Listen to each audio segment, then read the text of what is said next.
Oh, cool. So with this being like a business strategy related podcast, a lot of Mm. people now, I think it's 54% of people now, including maybe your brothers and sisters, are starting to have the ideas, the inkling about maybe some sort of side hustle or project or thing. Mm. When did you start to get the itch, and then how did you almost get started? So I got the itch early in 2018. Um, I cannot tell you what made the itch appear. It just, I think, a few things actually I can point to. I think I started to see a lot of photography out there because I'd followed a lot of people on social media who are photographers, and at that point, I'd been taking pictures for quite a while, and I thought I could do that. That doesn't look that hard. But also, uh, I think, and we've kind of touched on it already with Instagram and what it's kind of become as a platform and what social media is almost starting to walk into or has walked into. Hmm. I think I started to see a lot of the images that we expose ourselves to. That were just not there was just nothing to them in Hmm. terms of they all everything had been completely smoothed out and Yeah. completely reshaped and redone, and all the feeling had been stripped out of it, and I wanted to bring some Hmm. reality back to photography.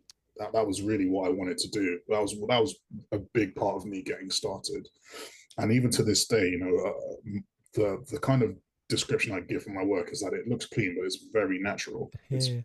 It's all very natural looking. That's done on purpose. Yeah. So I had that as my kind of mission statement. That I'm bringing some simplicity and some reality back to It's photography. authentic.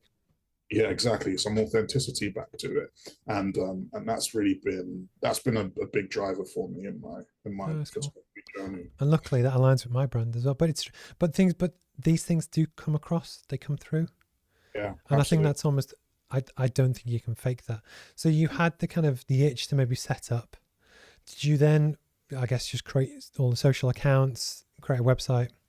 Yeah, so I had a social media account already, which I wasn't really using very much. So I just thought, hey, let me actually, let me just convert this into my thing, my business thing, and that way it allowed me to leverage, the few Hmm. people I already had, and kind of touching back on what you said earlier, a lot of people didn't expect, engineering Jes to start taking pictures. So I knew that when I would start sharing my work, it would hit quite heavy with a lot of people, and they Especially would if it's share. good. If it was Yeah, terrible. yeah. Yeah, well, yeah. If I was terrible, maybe it wouldn't have. So yeah, so I converted my social media accounts that I had, most of them anyway, to photography stuff. I went to Squarespace and set up something. I just knew I had to get started in some way, form or fashion. I tried not to overthink it. One of my favorite sayings that a professor at Sheffield, funny enough, used to say was that good enough on time is better than excellent too late. So I was Yeah. just I was just determined to get the ball rolling, It's just the do whole lean startup thing. It's so true in business. I something. see it all the time when people try, they want something to be perfect and they never launch. My current website, although it's about to be replaced, was built on Wix and I built it myself. Yep, yeah. And I've got to where I am now through learning and just, the point is if you always want it to be perfect, it'll never happen. It will never. So a lot of people get frozen into inaction under the guise of perfectionism, and perfect doesn't exist. You just got to get started and But I think iterate. for anyone that wants to start a side hustle, there's people on the course that do art and they paint motorbikes and they love it. Yeah, And it's just, there was someone posted last night actually, it was to do with pricing yeah, about what's the right thing to charge, where do they fit in the market. People often always second guess their own quality yeah, versus other people's. And but the truth is, just get out there and practice, and you get a vibe for where things are at, and then it'll just learn and improve. But the other thing as well, I think you have people that either have an Instagram account or a business that they don't actually love what they do. They're doing it right, for the wrong reasons, to either get followers or to make money. And the right, truth is, be it a photography business or whatever, there'll be a certain point where it's not going too well, and it's whether you give up yeah, or you'd actually kind of do it for free. It's the ikigai kind of thing. This is your passion. That likewise, yes, you might earn a side hustle income from it, but actually, even if nobody paid you, you'd probably still do it. I say this often to people that even if no one gave me any money, I'd do it anyway. Like I would take pictures anyway. And I think if you're looking to start a side hustle of any sort, I think the key thing to keep in mind is, and to keep central to all of what you're doing, is the enjoyment of it, the joy that it gives you. You have to keep that central, Yeah. because, like you said, there are going to be times where you might have to, because of maybe other commitments, because of your day job, you might have to work late, or it's not pulling in as much money as it normally does, or whatever. The stuff that's going to get you through those kind of times is, do you actually love this, and do you actually love doing it?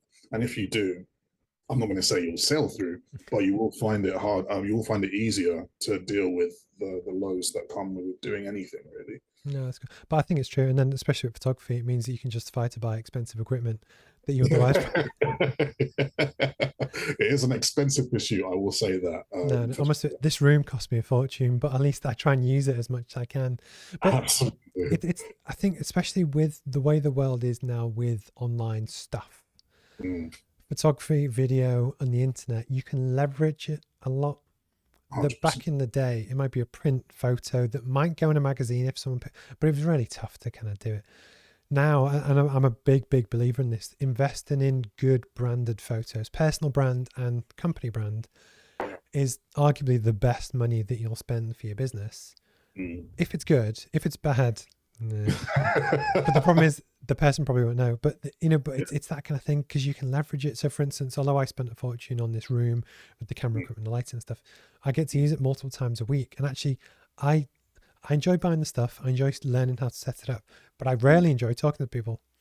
Right. And I would happily do this for free with no other agenda, because actually it's been really nice to kind of catch up. And it's that balance of where there's a nice win-win, but I am comfortable doing it and I love doing it. Absolutely. That, it's that balance of just, I think when people do something because they think they'll make money at it, but they don't really love it, It shows. it will show, but I guarantee that they will not succeed. Yeah, I agree with that 100%.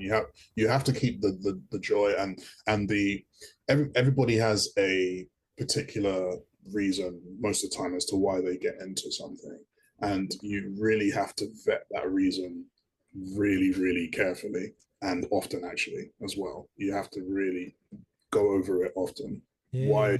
And when you know your why, everything else follows.